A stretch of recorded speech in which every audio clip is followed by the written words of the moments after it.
Y mi tema es radiología simple en el trauma cervical. Sin duda no es un tema de actualidad y para muchos va a ser un recordatorio. Para ello me he fijado unas metas en esta breve presentación, que son 3, que al final de esta ustedes conozcan y recuerden la semiología radiológica de la región cervical, que reconozcan las principales fracturas en esta región y que sepan elegir y sugerir adecuadamente el método radiológico correcto en un paciente traumatizado. Esta diapositiva nos muestra evidentemente la importante evolución que ha tenido la radiología convencional desde esta primera radiografía que representa la mano de la esposa de Röntgen hasta estas imágenes que nosotros vemos con alta calidad para hacer un buen diagnóstico. También mencionamos la evolución que ha tenido la tomografía computada a través de este importante proceso. Miren cómo este tomógrafo, el primero que se utilizó, y la diferencia que existe con los actuales multicortes que nos representan imágenes de alta calidad e incluso podemos hacer reconstrucciones volumétricas 3D. No podíamos dejar de mencionar también la resonancia magnética y la importante evolución que ha tenido desde el año 1979 en la que se aplicó al campo médico, en la evolución hasta resonadores de 3 Tesla con los que contamos en el país. Sin embargo, hay resonadores ya de 6 y 10 Teslas en el exterior. Este método de imagen nos muestra una adecuada representación no solamente del continente, sino del contenido de la región que observamos, dada su alto contraste y las buenas imágenes que ustedes pueden ver en estos ejemplos. Así pues, cuando el paciente traumatizado llega al servicio de urgencia y es atendido por el médico tratante, en este se formulan 3 interrogantes importantes. La primera, ¿qué tipo de injuria está trayendo el paciente? La segunda, ¿cuáles son las lesiones no visibles en este paciente? Y la tercera, donde participamos nosotros, ¿qué tipo de imagen se tendrá que realizar en este paciente? Tenemos las 3 técnicas que ustedes ven. Sin embargo, no se aplicarán las 3 en un mismo paciente o en un mismo momento. Por lo tanto, tendríamos que eliminar alguna de ellas. Evidentemente, como lo ven ahí la radiografía simple, podría ser, entre comillas, la técnica que menos característica nos aporte en el diagnóstico de este paciente. Por lo tanto, la pregunta sería, ¿debiéramos eliminar la radiografía simple de estas nuestras posibilidades de aplicar en un paciente? Y la respuesta es no. ¿Y por qué no? Porque la radiografía simple, bien tomada, con proyecciones frontal, lateral y transoral, nos pueden dar una información fidedigna del gran porcentaje de fracturas en la columna cervical. Además, tengo un detalle estadístico que en el mes de marzo se realizó en el Hospital del Trabajador, un hospital de excelencia traumatológico, donde se realizaron 604 radiografías, de las cuales solamente 36 llegaron a complementarse con tomografía. Por lo tanto, el 94% de los pacientes, o en el 94% de los pacientes, se tomó una decisión importante con solamente la radiografía simple. Por eso nos lleva a pensar que nosotros deberíamos dedicar un poco más de tiempo en el estudio de la imagen cervical, en las radiografías simple de la columna cervical, y no conformarnos con copiar un esquema normal de columna cervical degenerativa, como en este caso. Y aquí aprovecho para hacerles una pregunta. ¿Cuál será la anormalidad en esta radiografía simple en proyección lateral? ¿Habrá alteración del alineamiento vertebral? ¿Habrá solución de continuidad ósea? ¿Habrá alteración de las partes blandas? ¿Habrá algún tipo de subluxación? ¿O no hay una lesión traumática? ¿Pueden votar?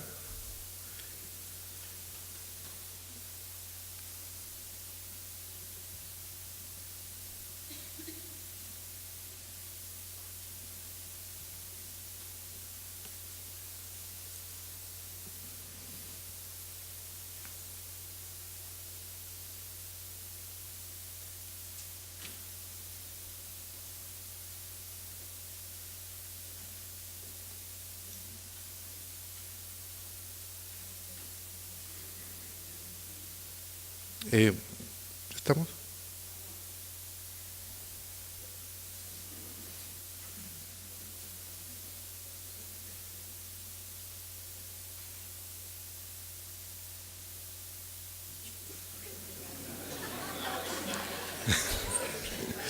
Bueno, ojalá nos sirva esto entonces. La respuesta es C, alteración en las partes blandas. Y les explico. Tenemos esta primera imagen que les mostraba en el ejemplo, la comparamos con un estudio radiológico normal y nos damos cuenta que existe un importante aumento de las partes blandas en la región prevertebral.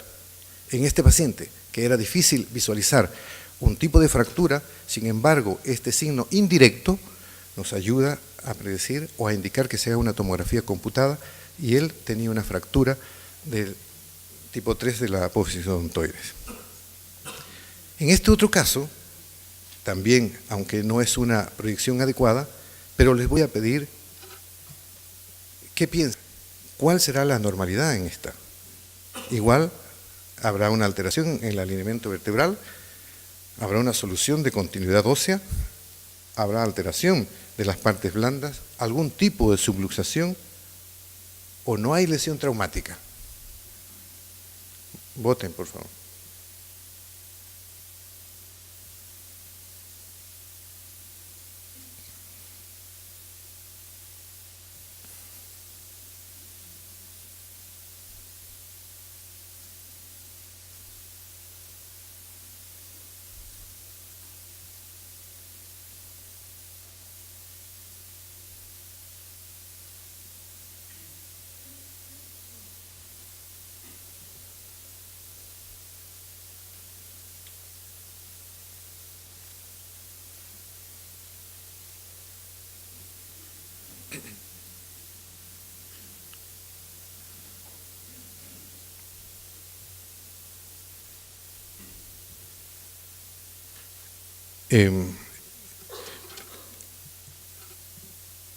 La respuesta correcta es subluxación.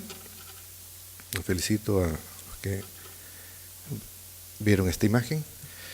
Acá tenemos la radiografía simple que les mostraba. Tenemos una radiografía normal donde podemos observar la adecuada relación que existe entre el cóndilo y las masas laterales del atlas.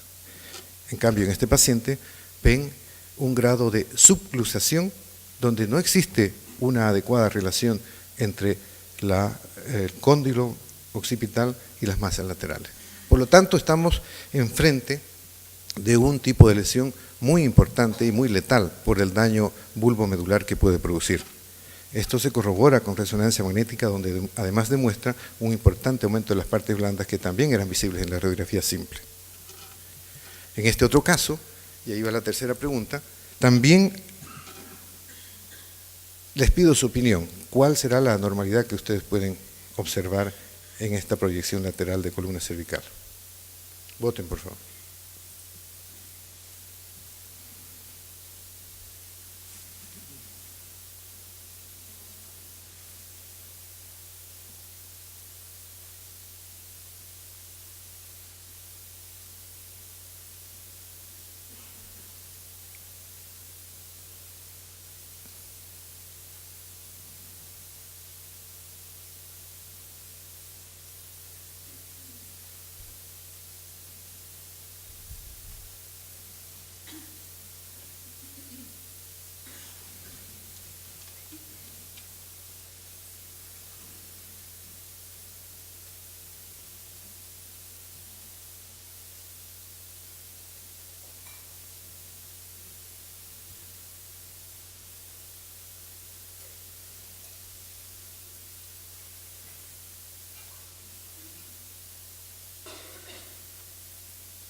Bueno, la respuesta correcta es B, solución de continuidad ósea. Observamos entonces nuestro ejemplo y vemos que hay una solución de continuidad en el macizo articular. Con este hallazgo se realiza tomografía computada que confirma el diagnóstico de una fractura en el macizo articular izquierdo, como ustedes ven representado tanto en reconstrucción sagital y coronal. Por lo tanto, la radiografía simple está indicada para acelerar los procesos en un paciente politraumatizado o un paciente con patología traumática de la columna cervical, y no más bien retardarlos, como en este caso, donde se tuvo que llegar a hacer una resonancia magnética pasado unos 6 días en el cual el paciente persistía con dolor cervical, y llegamos al diagnóstico de una fractura de la apófisis espinosa, siendo que ese defecto ya se veía en la radiografía inicial. Por lo tanto, como les decía anteriormente, la radiografía cervical bien tomada nos aportará datos directos e indirectos dentro de la patología traumática. Por lo tanto, es necesario realizar un estudio minucioso y detallado de aquella, aprovechando esta mnemotécnica del ABCDE, como en las preguntas.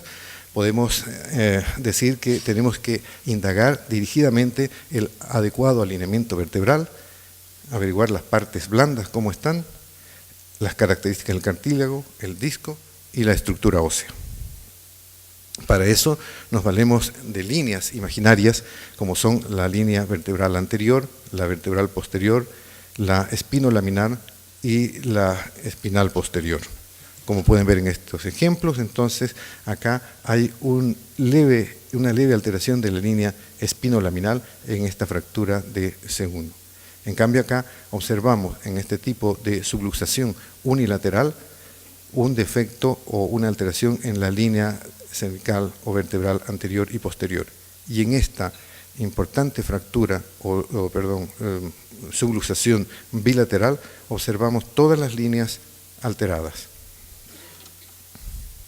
También es importante que evaluemos la altura de los cuerpos vertebrales para pesquisar acuñamientos o abombamientos vertebrales. Es importante recordar la representación anatómica de las diferentes estructuras del componente posterior de la columna cervical, como son las masas laterales, el espacio articular, interfacetario, las láminas, los pedículos y los procesos espinosos.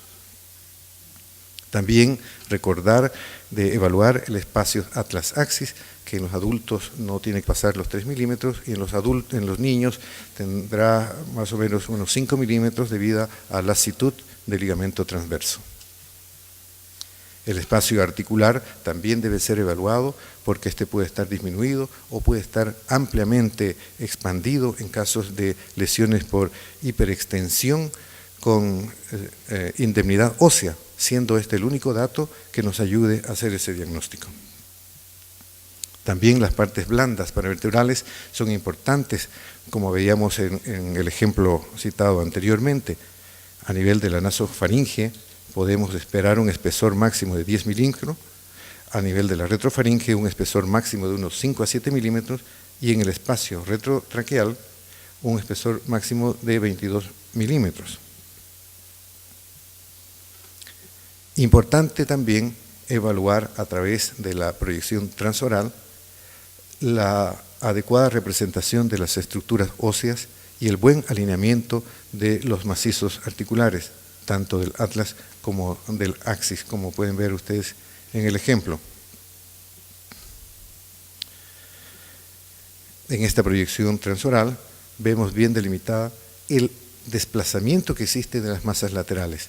En la proyección de abajo vemos una parcial desnudez de las facetas articulares del macizo articular de C2 en este paciente con una fractura de Jefferson. Como pueden ver en el esquema, estas fracturas pueden afectar el arco anterior o pueden afectar el arco posterior, bien evaluadas con tomografía computada, e incluso también pueden afectar el macizo articular, que en este caso tenía un fragmento óseo migrado hacia el canal raquídeo con manifestaciones clínicas neurológicas de un infarto cerebeloso, este paciente tuvo que someterse a una resonancia magnética que confirmaba el diagnóstico de un infarto cerebeloso y la lesión de la arteria vertebral derecha, secundaria al trauma, como pueden ver acá en los ejemplos, una disección de la arteria vertebral. O en este otro ejemplo, donde este paciente con dolor cervical persistente, sin embargo la radiografía simple no mostraba ninguna alteración. Es en estos casos entonces donde también se debe tomar una tomografía computada, donde podíamos observar un fino rasgo de fractura muy difícil de evaluar con la simple radiografía. O en este otro caso, un paciente añoso que demuestra, especialmente en la proyección transoral, como pueden ver ustedes, una línea radiolúcida en la base de la apófisis odontoides, consistente con el diagnóstico de una fractura en la base de la apófisis odontoides, tipo 2, que es confirmada por una tomografía computada que demuestra en reconstrucción sagital y coronal la anormalidad, como pueden ver ustedes, allí y allí. En este otro paciente, en proyección transoral, también somos capaces de ver una alteración en la simetría de las masas laterales. En este paciente, además, se podía observar esta imagen radiolúcida inmediatamente por debajo de la base de la apófisis odontoides, confirmando el diagnóstico de una fractura tipo 3 en la apófisis odontoides, que fue bien evaluada con proyecciones o reconstrucciones sagitales, coronales y reconstrucción volumétrica 3D. En este otro paciente, como pueden ver ustedes, una clásica fractura de la denominada espondilolisis traumática. Como pueden ver, la solución de continuidad ósea. Sin embargo, no existe desplazamiento ni aumento de las partes blandas, que es una de sus presentaciones en radiografía simple. En cambio, en este caso, vemos también fractura denominada espondilolisis traumática de C2, un aumento de las partes blandas y un cierto grado de subluxación o desplazamiento anterior del cuerpo de C2. En este tipo de fracturas también podemos complementarlas con tomografía computada para que ustedes puedan observar la lisis de la pars interarticularis de C2, como pueden observar en esta proyección. Nos alejamos un poco de lo que son las fracturas en el segmento cervical superior y nos abocamos a ver en el resto de la columna cervical, donde podemos evaluar con radiografía simple también fracturas por hundimiento o aplastamiento que lesionarán también los ligamentos interespinosos. Fractura en estallido o conminuta y la letal fractura en lágrima. Aquí un ejemplo de una fractura flexocompresiva con un discreto desplazamiento del muro posterior, aunque este no se encuentra lesionado. Sin embargo, ustedes también pueden observar en esta proyección mayor amplitud del espacio interespinoso, sugerente de una lesión de aquel. En estos pacientes, aunque no es lo más frecuente, tendremos que realizar una resonancia magnética para descartar un cierto tipo de lesión medular. En este otro ejemplo que observamos una fractura en estallido o una fractura conminuta del cuerpo vertebral C5, que sin embargo se presenta en forma atípica, pues estaba lesionando el macizo articular izquierdo, donde destaca la presencia de una mayor densidad espontánea de la arteria vertebral izquierda, más los antecedentes clínicos del paciente. Se hace un estudio angiográfico que demuestra una lesión de aquella. Aquí vemos una clásica fractura en estallido del cuerpo vertebral C7 con compromiso de su plataforma superior, y ya en la radiografía simple podemos ver el desplazamiento óseo hacia el canal raquídeo, que se confirma con tomografía computada, como pueden ver ustedes. En este caso, debemos complementar también con resonancia magnética para descartar una lesión medular. Las fracturas en lágrima, que se pueden evaluar muy bien con radiografía simple, podemos hacer la disquisición diagnóstica incluso de la fractura en lágrima, porque podemos observar dos tipos. Una, que es la fractura en lágrima propiamente tal, que afecta principalmente el segmento inferior de la columna cervical, especialmente C5 y C6, con desplazamiento del cuerpo vertebral, lesión medular, lesión de ligamentos interespinosos, capsulares, todo lo que ustedes pueden ver en este esquema. Y tenemos el otro tipo de fractura en lágrima, que generalmente es secundario a un mecanismo de extensión y que se puede localizar en cualquier lugar, pero frecuentemente lo observamos en relación al cuerpo vertebral de C2. Se fijan que no hay desplazamiento del cuerpo vertebral, no hay un tipo de alteración en los elementos posteriores. Por lo tanto, este tipo de fractura tendrá mejor pronóstico, a diferencia de esta fractura que es muy inestable y que va a necesitar resonancia magnética para evaluar las posibles complicaciones de la médula y de los restantes elementos blandos de la columna cervical. Asimismo, también podemos evaluar los diferentes tipos de subluxación cervical, que pueden ser uni o puede ser bilateral. Unilateral podremos evaluar bien si es que el desplazamiento no sobrepasa un 25%, y si es bilateral, el desplazamiento vertebral superará el 50%. En este caso vemos, en este ejemplo, una representación de una subluxación unilateral con un desplazamiento no mayor del 25% y que es bien representada en tomografía computada en las diferentes reconstrucciones. Y en esta proyección axial, que en tomografía hace semejanza a una hamburguesa.